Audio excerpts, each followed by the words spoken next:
Yo, today we're reacting to what happens after nuclear war. Let's just hope it never happens.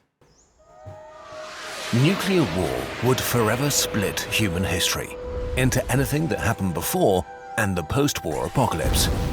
In the worst case, mass fires consume everything within tens of thousands of square kilometers, killing hundreds of millions within hours. But the worst part comes after that. Nuclear war could trigger a nuclear winter that might kill billions. Can you imagine that? Imagine one day you're just doing your normal task, and a bomb just drops, and you're done. Maybe even completely collapsing our civilization. How does What it would work? what would life it be look like without nuclear bombs? Fire causes winter. Especially the one When a in nuclear weapon Hiroshima. is detonated, a bubble of gas hotter than the sun is forced into existence, so hot that everything within kilometers immediately begins to burn. The terror bubble expands rapidly, filling the sky over its target, creating a devastating shockwave that causes most of the immediate destruction.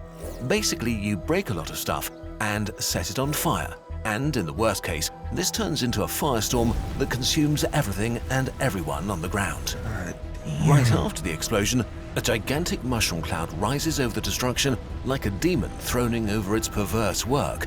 But in the following hours, a far more deadly cloud forms. Bro, whoever made nuclear bomb first, it was a special spot down there. Fire burning cities, forests, or fields heats up so much air that it creates Like, its a own nuclear bomb is not microclimate even and wind fair. system. Hot air and hot smoke rise, pulling in fresh air from the surroundings and fresh oxygen, stoking the flames even more. This creates an updraft and forms a colossal pyrocumulonimbus cloud that carries the soot and aerosols look from at the this, flames bro. high into the stratosphere. Under normal conditions, the soot rising from a big fire is quickly washed out by rain.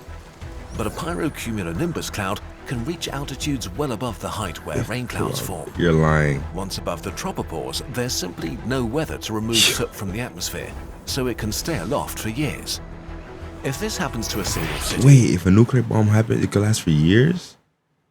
I never knew that. That's pretty it's a tragedy, interesting. but a fairly local one. But in a full-scale nuclear war, warring nations following the cold logic of mutually assured destruction could use hundreds or even thousands of nuclear weapons all at once, creating hundreds of firestorms, sending up to 150 million tons of soot, a cube the size of a skyscraper, directly into the stratosphere.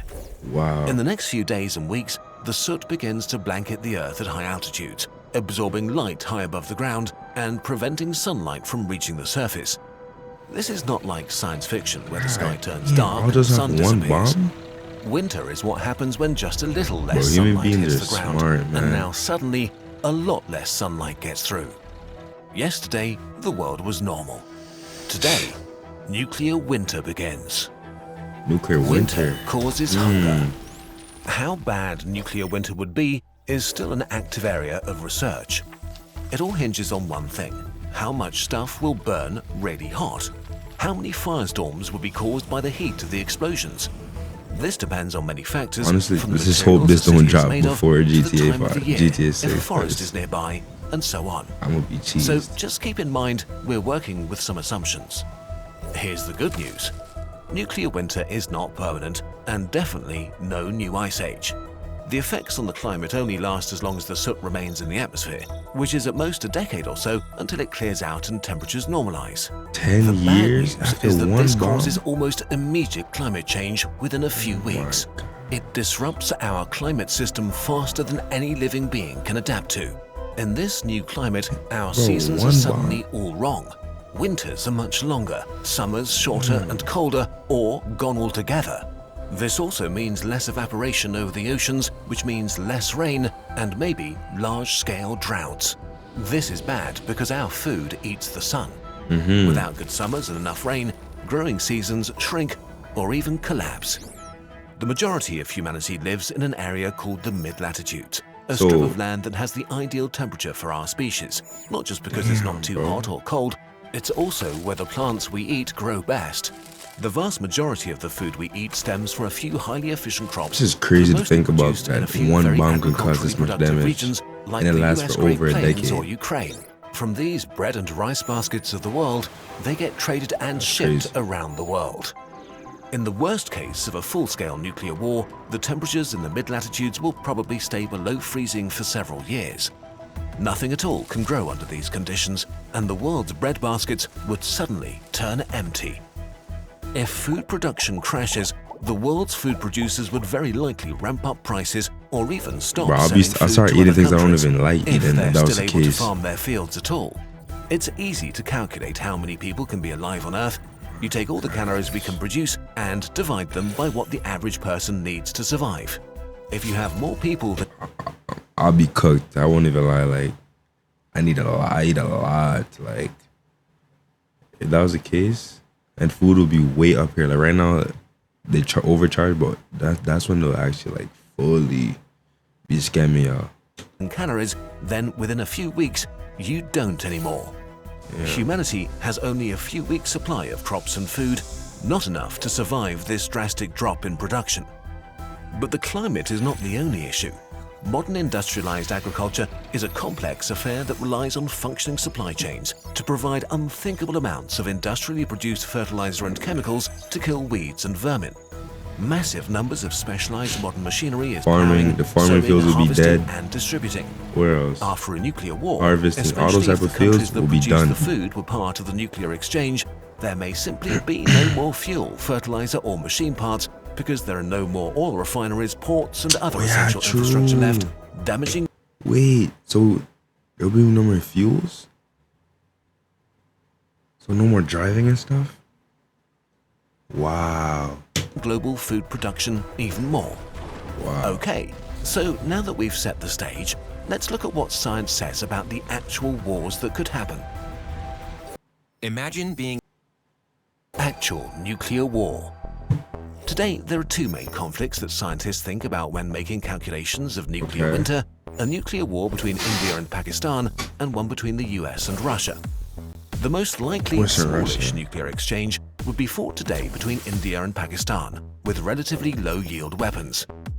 Even in a pretty mild nuclear war like this, the immediate So which country has the biggest, I guess, nuclear bomb? Probably US, right? Because if you, yo, explosions would kill around 27 million people, which is horrible enough. In just a few hours, more people would die than in all of World War I. The ensuing fires would not and remember, Pakistan and the other countries said it's close.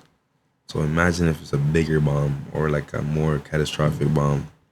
cause a nuclear winter, but a mild nuclear autumn. 27 million people. But is even crazy. this would disrupt the climate and thereby global agriculture. That's not even enough accurate, to too. starve up to 250 It could be million way people more. worldwide.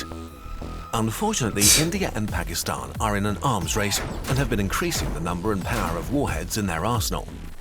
The next stage of escalation would be war with hundreds of nuclear weapons, the bombs and fires destroying many major population centers and killing over 100 million people. A war on this scale would cause a nuclear winter that would damage global agriculture enough to cut the available calories for humanity in half. The number of people that starve to death would be as high as 2 billion.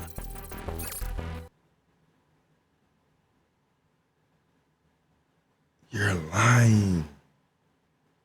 1 in 4 humans alive today. The worst case scenario is a full-scale global war between NATO nations and Russia, or China, which also continues to build its nuclear arsenal. You are lying. In a war between yo. a former, future and current superpower, thousands of nuclear weapons could be detonated. In a scenario with around 4,400 nuclear weapons, 360 million people would perish right away. We have Bro, alright, bro. It gets to a point where why can't we just find world peace? Why do we even have this much weaponry? no other event to even compare the death and destruction to. It's like humanity dropping an asteroid on itself. The nuclear winter that follows such an apocalyptic war would tank human calorie production by as much as 90%. Not only would almost all of our agriculture take an immediate and deadly hit, the climate would take at least a decade to recover. Because a war like this would specifically hit the world regions that produce most of the food for humanity, recovery will be much, much harder than with other conflicts. Within 2 years, the global death toll from starvation could rise to about 5 billion. Wow, this is crazy. In mid-latitude countries like Russia, Pretty much China, everyone. Canada, That's pretty much the all US, the and much of population we Europe, have now. only a few % of the population might survive. Humanity will never be the same again. While nowhere is truly safe, some nations in the Let's southern hope that never hemisphere happens. may Like, fare seriously. well enough to endure, while the rest of the world collapses. All the nuclear weapon states are in the northern hemisphere, so a few countries like Australia, New Zealand and Argentina may be able to endure for a bunch of different reasons. Their nuclear winter would be milder, they have a lot of livestock that would not be as affected as crops, so they would probably stop exporting food. Well, if that's the and case, focus on I'm buying a keeping plane their own ticket people right alive, away, straight assuming they to aren't invaded for their Argentina food by other starving nations. or Australia. It's safe to say that the world would become extremely unpleasant for a long time, and it's impossible to know how many people would have died when the nuclear winter ends. Gosh.